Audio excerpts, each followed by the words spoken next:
It's amazing actually when you come to this place. You get the sense of history that Ferrari enjoys, and it's not just the cars that Ferrari are famous for, of course, it's also the drivers. And here we are with a former Ferrari world champion, along with a man who before too long would like to be the next in a long line of Ferrari world champions, Fernando Alonso and John Surtees. Fernando, what's it like when you take a look at the kind of car that Ferrari were rolling out of their factory 40 years ago? Interesting to see how Formula One develops and how we ended up now in these days and how different it looks. But essentially there is 4 tyres, 1 engine, 1 driver. A lot stays the same, John, and a lot changes as well in Formula One. Can you believe actually how much the sport has moved on? This sort of technology was basically of the 30s. 30s, 50s, you basically have 3 fuel tanks held together by a bunch of tubes around it which hold on 4 wheels, but it was the car of the time. Yeah. So we didn't go along and say, oh dear, we need all that technology, because we didn't know about it. Here is a team of 1964 in its entirety, including our chief engineer and our team manager. 11. For 2 cars, mind you. 2 cars. And how many have you got now on your 2 cars? I don't know, I think 350, Yeah. 400. Do you fancy jumping in, Fernando, and seeing whether a modern driver would fit in a classic car? What do you think? Right. There's plenty of room in that one. There is, exactly. It's not such a tight fit as the cars you get now. Yeah. Great big steering wheel. Yeah. I mean, the first thing that springs to mind is you guys are so much better protected now in the cars, aren't you? Yeah, I think safety is one of the things that The big, yes. yeah, he goes better. I miss seat belts. I miss a couple of safety things now here.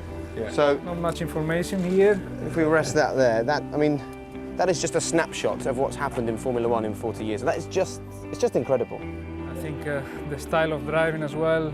Before was much more, you know, the driver or the sensation, the feeling. Now is more you are like a robot, that you do all your things, automatic maneuvers that you learn.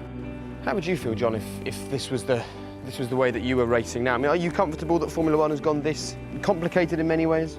I think that Formula One should be an example of technology advancement, etc. I think it's wrong to try and restrict it and dumb it down. Yeah. So I welcome many of these things. And what I love about this car, Fernando, is that pretty much for 3 or 4 years, this car didn't change very much. You get almost a different car now, week on week on week. Every race, yeah, every race it looks different from the outside and different to drive as well. And when you go to the racetrack, you want to see overtakings and racing drivers, big brands racing each other, and maybe we went a little bit too far in terms of technology, but it's the way it is.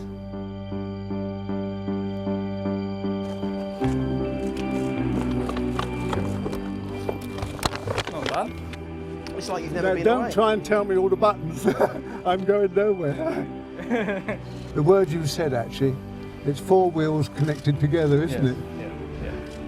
And whatever we have to try and get around the circuits because we can. Britain's John Surtees roars on in front. Fernando Alonso wins the British Grand Prix. This team have won so many world championships, they've crowned so many world champions, and they need more. They feed off that here, don't they? When you drive for this team, you know that you have to deliver. If not, people will be disappointed. But we accept that, and we know that we need to win, and this is our job and our destiny, hopefully. What you see today with Ferrari is absolutely incredible and something which would have made Mr. Ferrari very happy in what he had sown the seeds for.